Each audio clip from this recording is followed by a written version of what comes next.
Before you ask your girlfriend or wife another question, you need to hear this. There are 5 specific questions that trigger an automatic lie response in women, and we're about to reveal exactly why women can never and will never tell you the truth about them. What makes this even worse is that every woman you've ever asked these questions has lied to you. Your mother lied to your father, your sister lies to her husband, your female friends lie to their boyfriends, and your own girlfriend also lied to you. They all do it, and it's never been talked about until now.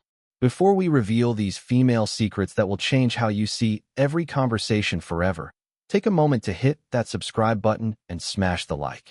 Drop your city in the comments, because we want to see how far this uncomfortable truth spreads.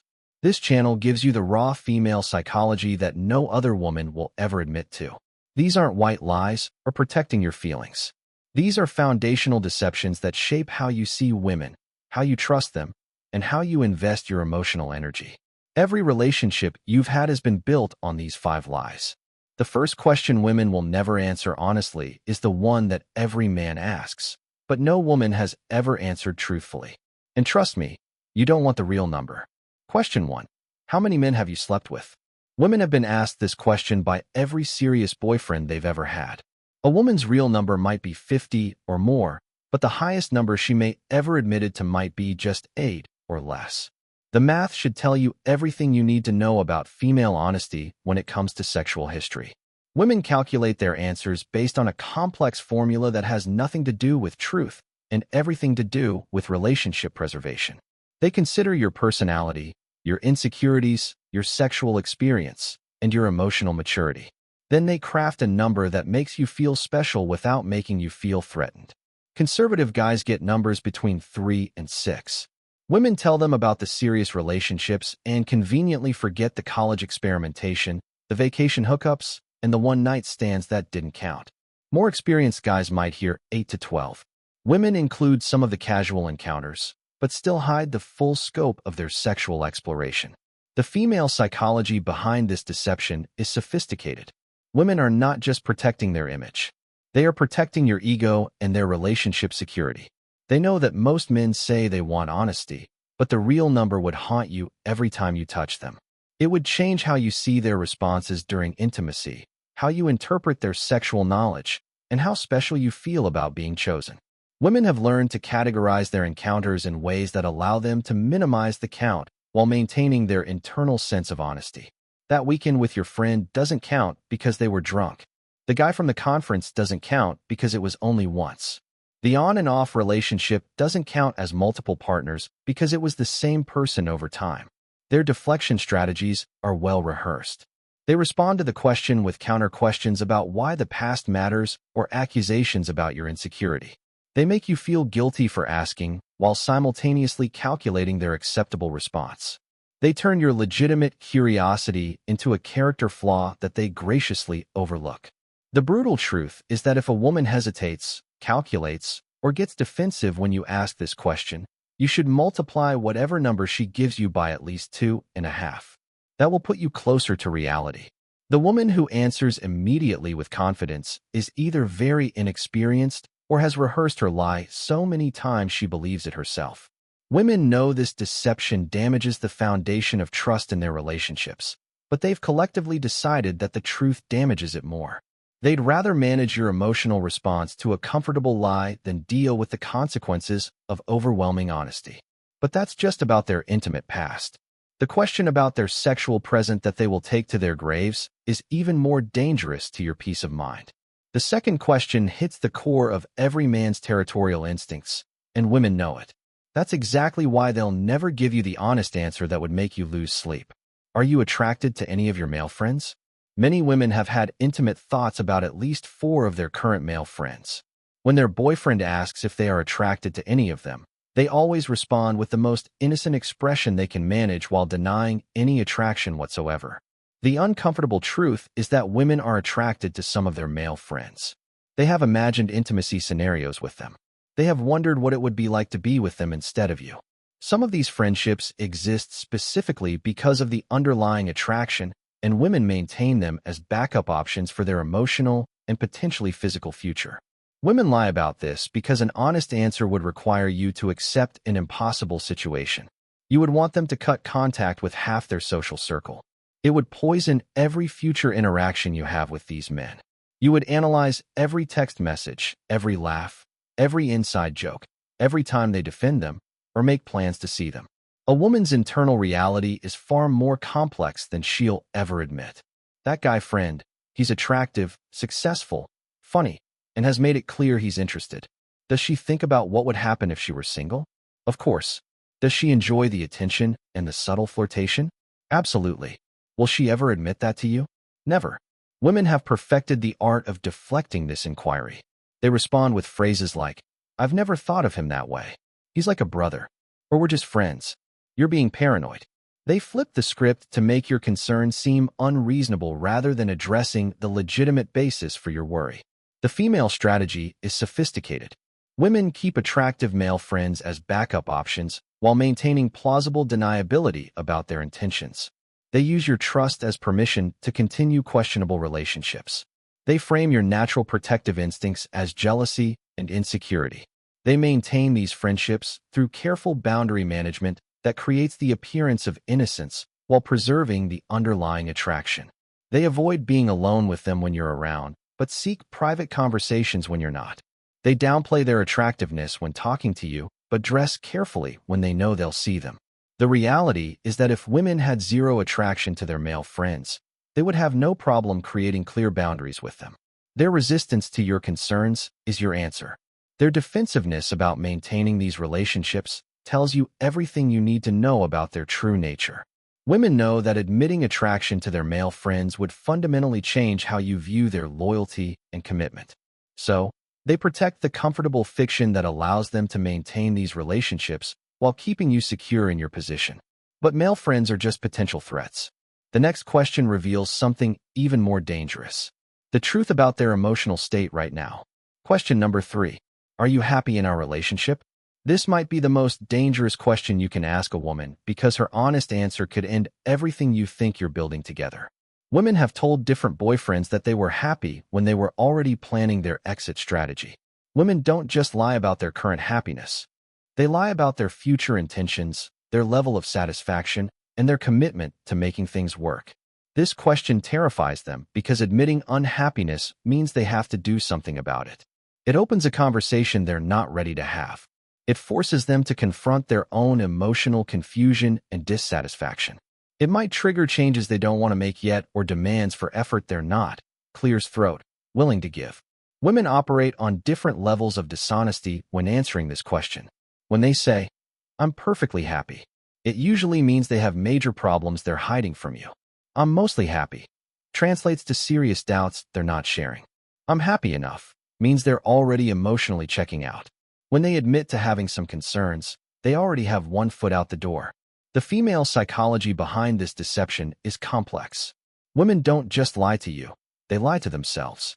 It's easier to pretend everything is fine than to face the emotional work of fixing serious problems or ending relationships that no longer serve them. What women are really thinking when you ask this question is far removed from their verbal responses. They are comparing you to other options constantly. They are wondering if they settled too quickly or if this is actually the life they want. They are fantasizing about different scenarios, different partners, different futures that don't include you. They manage your perception of their happiness through careful performance. They post about their relationship on social media to create the appearance of contentment. They talk about future plans they have no intention of keeping. They fake enthusiasm for activities and conversations that actually bore them. They hide their emotional distance behind busy schedules and external stresses. When women finally admit they're unhappy, they've usually been feeling this way for months or even years. By the time they're ready to discuss relationship problems, they've already emotionally moved on.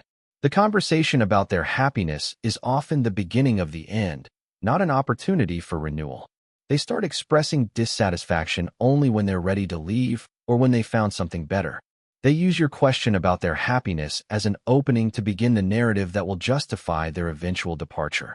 They've already written the story of why this relationship didn't work. They're just waiting for the right time to share it.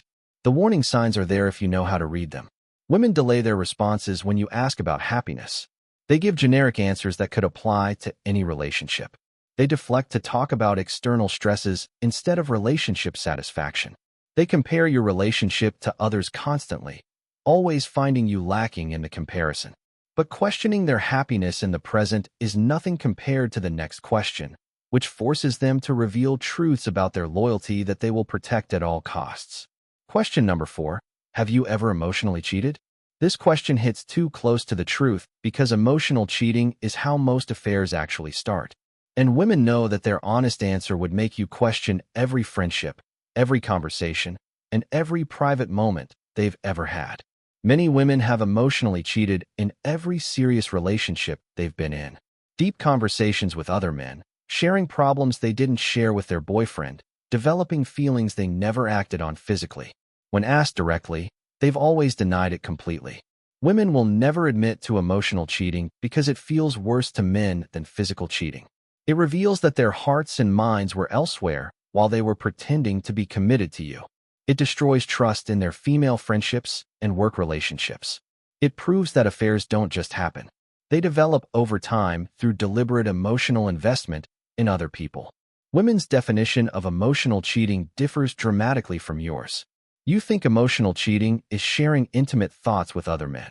Women think emotional cheating only counts if they act on the feelings physically. You consider it cheating when they seek emotional support elsewhere. Women consider it friendship until something sexual happens. Emotional affairs begin with innocent conversations that gradually become more personal and intimate. He listens better than you do. He understands problems you don't relate to. He makes them feel seen in ways they've forgotten were possible. The emotional connection develops so gradually that women can rationalize each step as harmless friendship. Their justification process is sophisticated. They tell themselves they're just friends talking about life. He gives good advice about work problems. They can't help it if he understands them better than their partners do. Nothing physical has happened, so nothing wrong is occurring. These rationalizations allow women to maintain emotional affairs while preserving their self-image as faithful partners. What women hide from you is the full scope of their emotional investment in these relationships. They have late-night text conversations that feel more intimate than romantic interactions with you. They share relationship problems with other men instead of working through them with you. They look forward to conversations with specific men more than they anticipate talks with you. They compare you unfavorably to men who get them better. They wonder why you can't be more like them. They fantasize about what relationships with them would be like. They develop emotional dependence on their attention and validation while taking yours for granted. Their deflection strategies are well practiced. They respond with complete denial and often turn the question back on you. They express disbelief that you would accuse them of such behavior. They make your questions seem paranoid and hurtful rather than addressing the legitimate concerns behind it. The truth about women's male friends is that every man in their life started as someone they found attractive or interesting in some way. Women don't maintain friendships with men they have zero attraction to. The emotional connection exists because the potential for more exists, even if they never intend to act on it. If a woman gets angry, instead of providing reassurance when you ask this question, she's protecting something important to her. An innocent woman welcomes the opportunity to ease your concerns about her loyalty and emotional investment. But emotional cheating is still something women can rationalize as innocent. The final question reveals the one truth that would destroy not just their relationship, but their entire self-image. Question number 5. Do you still think about your ex? This is the question that cuts to the core of every woman's secret emotional life, because the truth is women never fully get over men who marked them deeply.